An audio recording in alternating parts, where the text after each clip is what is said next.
We have Richard Scho, who's a senior advisor for housing and services at HUD in Fair Housing and Equal Opportunity, and he will be kicking us off today to talk about the importance of mental health and what HUD is doing to serve all HUD grantees and housing counseling agencies and partners in this space. Tracy Urban is a senior advisor for the Office of Fair Housing and Equal Opportunity, and she is our mental health professional who will be doing most of the presentation. And then we have our dear colleague, Lee Lester, who is training lots of housing counselors out there on certification and now on mental health. And she's executive director of Ubuntu Institute for Learning. So we have quite a lineup here. And it's my pleasure to turn it over to Richard Scho and help get us started on this important conversation. Thank you so much. Thanks so much, Shauna. Shauna mentioned I'm Richard Scho, and I have had the privilege and honor of serving as the senior advisor to the HUD Secretary for Housing and Services.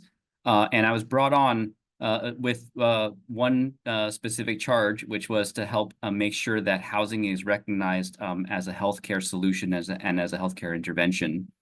And I think when I joined the Biden-Harris administration at HUD in early 2021, the first sort of business at hand was to help HUD stand up a response to the COVID-19 pandemic. Now, I know that feels like a long time ago, and we are luckily through the worst of the pandemic, but think back to those days when the focus was on keeping people who lived in HUD-assisted housing and the people that we serve safe from the pandemic itself, as well as figuring out how we could get testing and vaccines and therapeutics to people who lived in HUD-assisted housing and were affected by the pandemic. But not long after we focused on kind of the immediacy of the pandemic response, we realized that the collateral consequences of the pandemic were much bigger than just the infectious disease itself. The COVID-19 and the pandemic emergency had significant impacts on housing challenges. It increased demand for rental housing. It led to increased rental costs. In addition, many people millions of Americans were out of work, beginning to fall behind in rent payments, falling behind in mortgage payments. And as a result, we saw the triggering of a lot of mental health and emotional distress as a result of those housing-related challenges. Similarly, if you recall that the COVID-19 pandemic, we were all focused on figuring out how we can stay at home, stay isolated. And what is the number one driver of mental health challenges? It's isolation. And so we saw a spillover effect where the public health protection and our need to stay safe and stay home and stay isolated did have significant impacts on our mental health. And not just among adults, but certainly among our youth and our children. And even today, many of the youth, and I as a parent, are continuing to see the challenges where young people are still facing mental health challenges. Now, I'm really proud that HUD has been part of an interagency effort across the administration to help address the nation's mental health crisis. And in 2022, President Biden announced a new national mental health strategy that was designed to help forge an interagency response to what we were seeing as a national mental health crisis affecting all Americans, but in particular, Black and Brown communities who were disproportionately affected in terms of having less access to treatment, less access to care for mental health challenges. So as part of that national mental health strategy, HUD did several things. First and foremost, as part of our efforts to address the nation's homelessness crisis, we looked at ways that we could help our communities, our grantees, HUD-assisted housing providers to coordinate housing-related supportive services. We know that housing with supportive services is needed, particularly for those struggling with mental illness. Now, I want to be clear, mental illness does not cause homelessness, but people who have mental health challenges and who are experiencing mental illness are more vulnerable to homelessness because of their not only their illnesses, but also their tendency to have lower incomes. And second, we know that homelessness itself exacerbates people's mental health issues. It can help lead to decompensation of mental health symptoms and often trigger a worsening of mental health symptoms overall.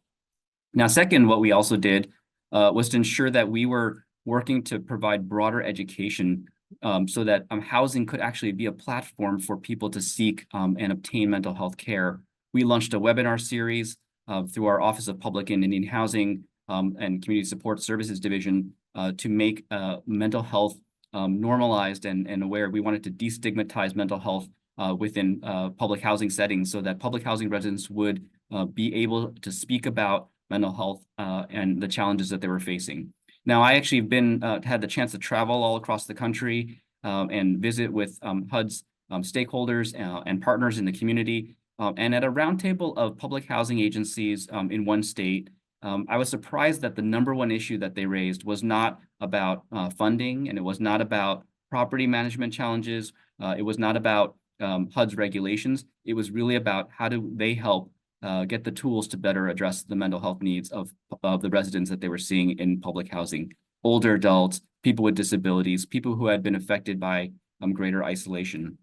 And so that webinar series that HUD's Office of Public and Indian Housing did was really a first step in helping to just make sure that we were talking about mental health and making it clear that we should have mental health in all things, and in all of our interactions with people who live in HUD-assisted housing. We should make it clear that people should know how to get help and be able to speak about that. But I think the thing that I'm kind of most proud of is the fact that we've also recognizing that when people face housing challenges, that can be a triggering event for worsening emotional distress or mental health distress, that we were equipping people who worked on the front lines of our housing system, housing counseling agencies, people who do fair housing enforcement and investigations, as well as service providers, particularly who work in HUD's multifamily housing, particularly the housing that serves seniors and older adults. We wanted to make sure that we could equip people who were our kind of front lines of the housing sector to be able to recognize the signs and symptoms of mental health and emotional distress and appropriately respond. And so through some challenging bureaucratic work, we were able to actually set aside resources to be able to deliver, using HUD technical assistance funding, mental health first aid trainings for housing counseling agencies, for our fair housing grantees, as well as for the service coordinators who work at HUD's multifamily housing. And I'm pleased to say we launched that earlier this calendar year and have already trained hundreds and hundreds of professionals and are continuing to do so over the next several years. Now, part of that is also about realizing that the best way that we can address the mental health needs of the people that we ultimately serve, which are the people who live in HUD-assisted housing or who take advantage of the services that we fund and provide, is that we're also taking care of the people who are doing this work every day. And I think that's what this webinar is all about, is ensuring we know that that housing counselors, you face a lot of challenges. You do the hard work. And we also know that as part of that, there can be impacts on your own mental health as housing counseling professionals. And so a lot of what HUD has been doing is ensure that we are supporting people in the workforce itself to have that mental health care. I'll also note that in our homelessness programs, we are proud that for the first time, we've been able to actually give a raise to the frontline homeless services organizations. We fought for budget authority to be able to provide a cost of living adjustment to the homeless service organizations. So through the continuum of care competition that is open right now, we built in additional costs to be able to ensure that we're providing a cost of living adjustment to provide better compensation for frontline workers in the homeless service system.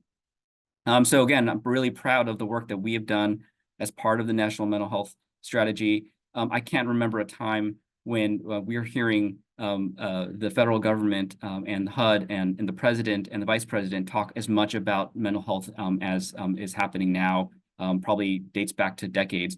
But again, we know we're facing mental health challenges across the country. We know those are not isolated to specific populations or communities, but it's nationwide. We know we have a problem of loneliness and isolation in this nation. And so I'm really proud that we are doing what we can to make sure that we're helping to respond to those challenges and ensure that people have the care and access to the care that they need. Now, one of the other ways that we have done this is to make sure that we are building mental health competency and skills within our own department.